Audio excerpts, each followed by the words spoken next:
안녕하세요. 투스텝의 양벨입니다. 오늘 한국 기금속 1위 업체 한국금거래소와 이렇게 촬영을 하게 되었는데요. 한번 소개 부탁드릴게요.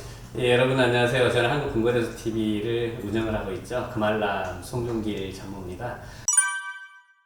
유명한 유튜브입니다. 투스텝의 양메리님 함께 하고 있습니다. 오늘 많은 것을 저한테 물어보실 것 같은데 성심성의껏 답변하도록 하겠습니다. 제가 금알남님을 만나지 않는다면 평생 알 수 없을 정도로 알기 힘든 그런 내용들의 질문을 가지고 왔어요. 그래서 일단 가장 기본적으로 제가 좀 궁금했던 것 중에 하나가 보통 백금이 금보다 더 귀하다 이런 게 있잖아요. 근데 과거에도 실제로 백금이 금보다 더 귀하고 더 비쌌는데 요즘은 왜 백금이 금보다 더 쌀까요? 폭스바겐이 이제 큰 역할을 했다라고 봐야 되죠. 디젤 자동차하고 가솔린 자동차로 나눠지는데, 가솔린 자동차에는 팔라디움 촉매제가 들어가고요. 그다음에 디젤 자동차는 플래티늄이 들어가는데, 디젤 자동차가 연비를 속이는 문제가 발생이 돼서 생산량을 많이 축소하게 됐고, 또 유럽 같은 경우는 환경 규제가 요즘 이제 일상화되어 가고 앞으로 더 강화가 될 겁니다. 그래서 플래티늄이 이제 사용량이 좀 줄어들었기 때문에 골드보다 항상 비쌌던 게 이제 다시 역전되는 그런 사례가 있었지만, 융점이 골드보다 한 2배 이상이고, 그다음에 사용되는 데가 이제 수소차도 이제 앞으로 많이 늘어날 거고, 그다음에 이제 항공 우주 분야에서도 융점이 2,000도가 넘기 때문에 열에 강한 특성이 있습니다. 그래서 열에 강한 특성이 있다 보니까 유리를 생산하는 곳에 내와 벽돌을 프로텍션하는 쪽도 들어가고, 그래서 이 코로나 이 전국이 좀 마무리되고 장기가 좀 다시 되살아났을 때 플래티늄 가격은 분명히 좀 긍정적인 시그널을 보여내지 않을까라는 생각을 가져봅니다. 그러니까 백금이 금보다 귀한 건 맞지만 과거에 사용량이 점점 줄어들어서 가격이 낮았지만 앞으로는 더 많아질 것이다 이런 말씀을 하시고 계시는 그렇죠. 이제 네. 실버도 마찬가지입니다만 플래티늄도 친환경 정책, 뉴 그린딜 정책이라고 하죠. 각국 정부에서 앞으로 탄소 중립화되고 친환경적인 정책을 펴면 펼수록 실버 가치나 플래티늄 가치는 분명히 더 지금보다는 가치가 상승할 걸로 그렇게 판단하고 있습니다. 그리고 이거는 한국금거래소이기 때문에 여쭤볼 수 있는 건데요. 요즘에 금과 은 판매량 추이는 좀 어떨까요? 작년에 골드는 한 27톤 정도 나갔고요. 실버는 한 111톤 정도가 나갔어요. 네. 근데 올해는 골드 판매량은 작년보다 더 많아졌고, 네. 전체 매출 놓고 보면 6개월 만에 1조 한 3천억을 넘겼습니다. 작년 1년에 1조 8천 한 200억 정도 했었는데, 이 추세면 전체 매출은 2조가 넘어갈 것 같은데, 실버는 작년 판매량이 한 60% 정도밖에 머물러 있질 않아요. 왜 그러냐 했더니, 작년엔 투자 상품으로서 실버바에 어떤 집중적으로 좀 투자를 했었는데, 올해는 실버보다는 금에 더 관심을 가지신 것 같습니다.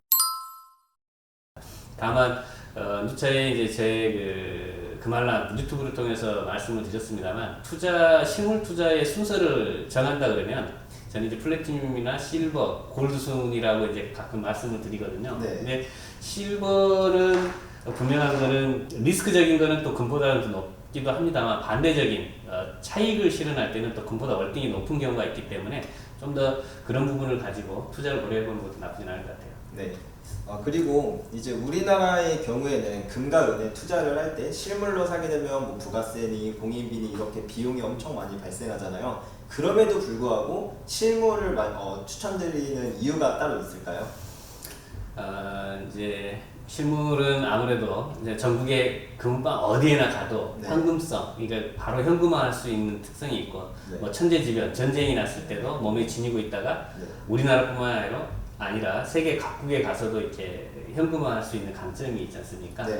그런 것 때문에 이제 실물을 또 많이 선호한 것 같고요. 특히나 견물생심이라고 아직도 우리나라에서는 그 실물을 많이 사놔야 이게 뭔가 안전자산으로서 뭔가 좀 풍족감 아니면 비빌 언덕 뭐 이렇게 생각하시는 것 같아요. 또 실물은 노년층 자산가분들이 이제 선호하는 이유는 아무래도 이제 상속 증여하는 데에 있어서 좀 용이하지 않을까? 뭐 이렇게 또 생각하시는 분들도 있는 것 같고요. 그다음에 젊은 층에서 1g에서 한 10g 아니면 한 양에 30.5g을 또 선호하는 이유는 지금 투자를 해놨다가 이제 나중에 지금 이제 태어난 돌진한 아이들 뭐 나중에 학자금 뭐 이런 것도 고려하시는 것 같아요. 만약에 내가 실물 금과 은, 뭐 골드바나 실버바 같은 거를 구입하려고 그러는데 조금이라도 좀 싸게 살 수 있는 방법에 대한 팁 같은 것도 있을까요? 직접 디자인을 하고 직접 금형을 만들고 직접 제조해서 직접 파는 곳 그런 회사에서의 사시는 게 좀 더 저렴하겠죠. 아무래도 이제 판매 채널은 다양합니다. 뭐 온라인도 있고 홈쇼핑도 있고 백화점도 있고 합니다만 이제 그런 쪽을 뭐 고려해 보시면 좋을 것 같고요. 또 실물 상품도 물론 있습니다만 초기 투자비를 좀 절감할 수 있는 뭐 골드 유가증권이라든지 실버 유가증권도 있고 그다음에 한국 그 근거래소 디지털 에셋 그 생골드 플랫폼을 이용해서 이금, 이은, 이플래티늄을 또 10,000분의 1의 가치로 투자할 수도 있고요. 그러면 이렇다 그러면 수수료는 낮게 내면서 실물에 투자하는 것과 동일하게 이제 투자할 수 있고 앞서 말한 유가증권은 초기 투자비에 부가세 10%를 안 내고 투자해도 돼요. 10g 골드가 실물이 시장에서는 지금 117%에 가량 판매가 된다 그러면 이 유가증권은 101%에 살 수 있거든요. 그럼 16%의 갭 차이, 더 저렴하게 유가증권에 투자할 수가 있는 거고 시세 차익이 실물 투자하면 17% 이상 올라야 차익을 보는데 이놈은 이제 나중에 되팔 때를 감안하더라도 6% 이상만 오르면 차익을 볼 수 있어요. 월등히 더 뭐라 그럴까 효율적인 투자 방법이 되겠죠. 뭐 골드 뱅킹이나 실버 뱅킹은 매매 차익에 대한 배당 소득세인가요? 15.4%를 내야 되잖아요. 근데 그런 것까지 감안하면 이게 월등히 더 어떤 투자의 효율성이 높을 것 같아요. 그쵸. 사실 금과 은 같은 경우에는 오를 때 정말 무섭게 오르는 자산인데 그 양도 차익에 대한 세금을 내는 것보다 수수료 조금 초반에 조금 내는 게 오히려 더 효율적일 수 있겠네요. 그리고 이것도 제가 개인적으로 좀 궁금했던 건데요. 우리나라에서는 실버바 하면 무조건 4,9이고 뭐 골드바도 당연히 무조건 4,9 이렇게 정해져 있잖아요. 근데 해외에서는 오히려 막 정부에서 인정한 뭐 실버 코인 같은 거를 경우를 보면 3,9인 경우도 되게 많더라고요. 실버바도 마찬가지로. 근데 우리나라는 왜 이렇게 4,9에 집착하고 저런 식으로까지 돼 있는 걸까요? KSD 9537인가요? 이제 귀금속 그 재정을 그 재정 지식경제부에서 했나요? 했을 텐데 이제 3,9을 이제 순금 제품 같은 경우에는 기준을 두고 그 이상을 이제 4,9 투자 상품 골드바로 두는데 사실은 이 4,9이라고 하는 상품의 확장성은 한국금거래소에서 했습니다. 이제 그 기존에는 돌반지 순도라는 게 보통 천차만별이었거든요. 99.2%에서 99.6. 근데 요즘은 아마 대부분 99.9%는 될 거예요. 국가에서도 이제 권장을 하고 있으니까. 근데 골드나 실버가 왜 4,9을 이제 선호하게 됐냐면 이게 기금속 용도와 공업용, 산업용 수요를 동시에 아우를 수 있는 순도이기 때문에 그런 거예요. 그러니까 만드는 입장에서도 굳이 4,9 원재료를 사와서 다시 순도를 낮춰서 3,9로 만드는 것보다는 애초에 모든 품질을 고순도인 4,9로 만들어서 판매를 했다가 나중에 이제 구입하신 고객이 시세 차익 목적으로 내다 팔았을 때 판매자 입장에서도 재매입을 해서 산업용도 더군주 화물로 다시 환원해가지고 팔아도 되는 거고 그다음에 구입한 입장에서는 차익 실현 목적으로 내다 팔 때 4,9이기 때문에 그래도 3,9보다는 제값받고 팔 수 있지 않느냐 이제 이런 거죠. 그러면 이제 해외에서는 그럼에도 불구하고 오히려 3,9이 주로 많이 통용이 되는데 그러면 해외에서는 왜 그렇게 할까요? 투자용으로는 되게 3,9이 많이 그거는 이제 해외 그 유명 조폐국의 정책일 것 같은데요. 거기는 이제 순도보다는 그 조폐국이 가지는 이글 뭐 주화 아니면은 그 메이플 주화가 가지는 그 네임밸류 뭐 이것 때문에 그냥 기존부터 해왔던 이것 때문인 거고요. 근데 우리나라 사람들은 실용성을 따지는 것 같아요. 아까 말씀드린 대로 기금속 용도, 산업용 용도 같이 이제 아우를 수 있는. 그래서 우리나라가 스피드하고 요즘 경제도 활성화가 잘 돼 있고 뭐든지 IT 산업, 5G 시대에 맞춰서 경쟁력을 가지고 있잖아요. 저는 그거라고 봅니다. 그런 이유가 될 수 있겠네요. 그리고 이제 새우깡 같은 경우는 창고에 쟁여놓는다 그래도 나중에 뭐 다시 1,500원에 팔면 되지만 금 같은 경우, 은 같은 경우는 매일매일 시세가 달라지잖아요. 이거를 재고로 갖고 있는 것 자체가 또 리스크가 되지는 않으신지. 한국금거래소의 경쟁력은 이거는 제조 품질 납기예요. 네. 근데 이제 납기가 작다라고 하는 거, 그러니까 납기 경쟁력을 갖추기 위해서 재고를 항상 보유를 합니다. 가령 어느 은행을 통해서 한국금거래소 골드바를 구입한 고객이 일주일, 10일 이렇게 후에 그거를 지점에다가 배송을 해드리면 그분은 노심초사하실 거잖아요. 네, 맞죠. 저희들은 오늘 주문이 오면 가급적이면 내일 그냥 전달해 드리려고 하는 게 기본 정책이에요. 늦어도 3인 영업일 이내에 이제 드리려고 하는 그런 거죠. 네. 그런 거를 우선시 하기 때문에 다소 금고의 재고가 어느 정도 있고 기회 손실 비용이 발생이 되더라도 고객 관점에서 항상 생각하려고 노력하고 있다고 보시면 돼요. 아, 그래서 어느 정도의 리스크를 감안하더라도 네. 그렇게 재고를 보유하고 계신다는 말씀이시고요. 그럼 이제 금과 은 같은 경우를 이제 원료를 어디서 가져와서 우리나라에서 가공하고 그다음에 유통하고 판매를 하는 거잖아요. 네. 그러면은 그런 원료들은 혹시 어디서 가져오는지도 알 수 있을까요? 다 아시겠지만 이제 우리나라는 광산이 다 문을 닫아 있죠. 문 닫은 지 좀 꽤 됐었는데 원가 경쟁력이 안 나오는 겁니다. 옛날에 이제 좀 품위가 높은 거는 일제시대 때 다 채굴해 가고 없는 것 같고요. 지금 이제 품위가 상대적으로 낮거든요. 코스트가 그만큼 들어가야 된다라고 하는 건데, 그래서 우리나라 재련소들은 회에서 아연광을 가져와서 메인 이제 아연을 지출하면서 실버를 뽑아내고 또 부산물에서 금을 뽑아내는 곳이 있고요. 그다음에 구리광물을 수입을 해서 구리를 지출한 과정에서 부산물로 골드를 지출하고 또 실버를 지출하는 곳이 있습니다. 그래서 원래는 이제 원 광물은 회에서 수입을 하는 거고요. 그다음에 우리나라 대표 재련소 두 군데에서 이제 골드나 실버가 나오는데, 골드 같은 경우는 국내 내수 시장 물량의 그래도 한국금거래소가 한 50%는 차지하지 않을까요? 그래서 내수 네. 물량을 먼저 이제 원재료로 확보를 해서 실물 투자 상품으로 골드바 실버바를 만들기도 하고, 산업체 수요인 이제 도금제 화합물이라든지 그다음에 또 뭐가 있을까요? 골드 와이어를 만드는 것도 많이 있을 거고. 네. 그렇습니다. 아, 그렇군요.